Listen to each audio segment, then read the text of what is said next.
One of the models that I really follow is from Jung's theory or model of the mind being split into the conscious mind and the unconscious mind. Um, he talked about the conscious mind being uh, kind of the filtration of what we are aware of. So it's the things that we're thinking about and the things that we're focusing on and the things that we're noticing and perceiving from moment to moment. While the unconscious mind is like everything else that we're not necessarily aware of at the moment, but everything else that's occurring, that's needed, that's being recorded. And we switch the conscious part to pick up pieces of the unconscious mind and notice them and be aware of them. And then some of the pieces that we were conscious of drift and sink back down into the conscious part of the mind. So the thing that's great about this is that one of my favorite authors, whose name was Robert Anton Wilson, talked a lot about this, where the conscious part of the mind is what he called the thinker, and the unconscious part of the mind is what he called the prover. Because what happens is that whatever we think, the unconscious part of the mind holds value and importance to and looks for evidence in order to reinforce what we had thought. And then what either happens is it finds the evidence and proves that what we thought was true, or it disproves with evidence and we have to change our thinking. So I add to this almost a third aspect, which is the aspect of the believer. Because the thinker thinks, the prover proves, and then the believer sets a belief.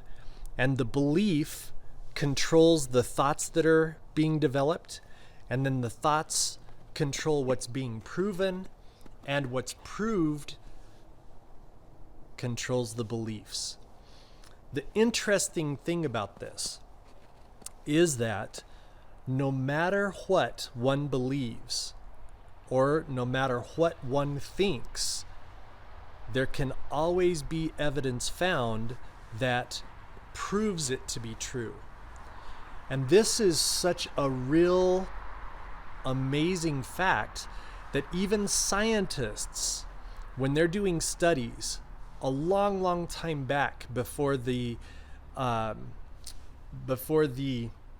way to do studies was developed to be more accurate and truthful, a long time ago, they could come up with a theory and set a study to try to prove or disprove it. And no matter what the theory was, they could prove it because they could find evidence that would make it absolute and true. And what happened, though, was they would do a study and find the evidence and prove it true, but then immediately they would do a study saying the exact opposite thing, and they would find evidence to prove that true. So we all know opposites can't be true because one of them disproves the other, and that creates a whole bunch of issues. So then scientists understood the observer affects the outcome.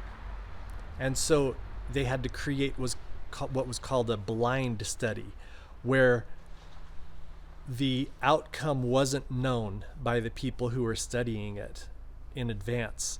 They just knew they were looking for something and they just reported what they saw. And so it became a very objective, non-biased study. So where this affects us as far as personal development, human behavior, sports psychology, or anything on that line is that we need to notice what is being thought, because the things we think control what your unconscious mind chooses to focus on and look for evidence to prove. The thinker thinks, and the prover proves what the thinker thinks to be true.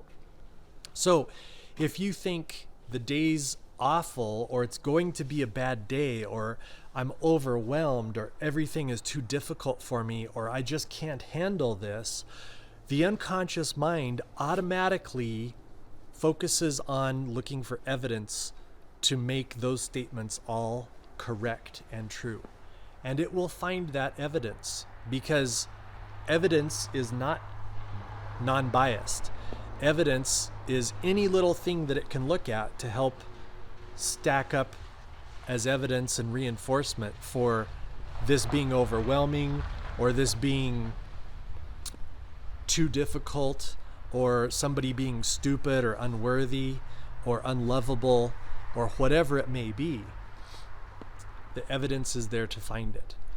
So if you look for what beliefs are holding you back, or causing you to have a bad experience, or keeping you from just progress and having a healthier, happier life, what is the opposite, the other side of the coin of those beliefs?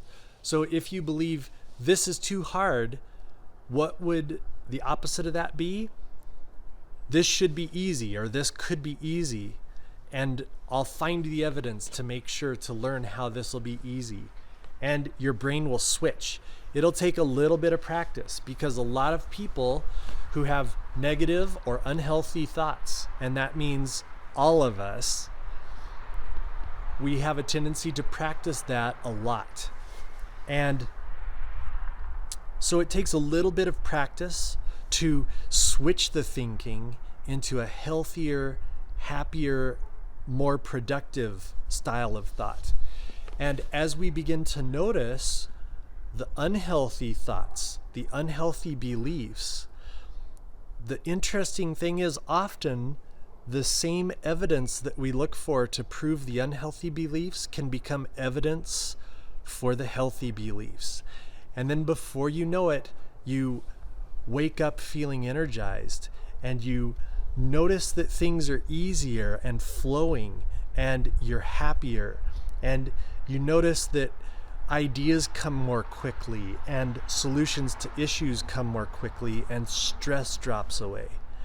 And that is the power of the thinker, the prover, and the believer. All of those reside within you and with everyone you know. And before too long, you can even notice how other people are finding reinforcing evidence for the things that they're saying. And that doesn't necessarily have to be your truth, even though they may believe that it's theirs. So what is the one belief that you can look at right now that you realize is negative only because you're finding reinforcement for it? And what would you rather change that to, so that you're looking for a healthier, happier set of evidences to make it a better belief, and make the thinker a happier thinker, and let the prover prove that all to be true? Food for thought.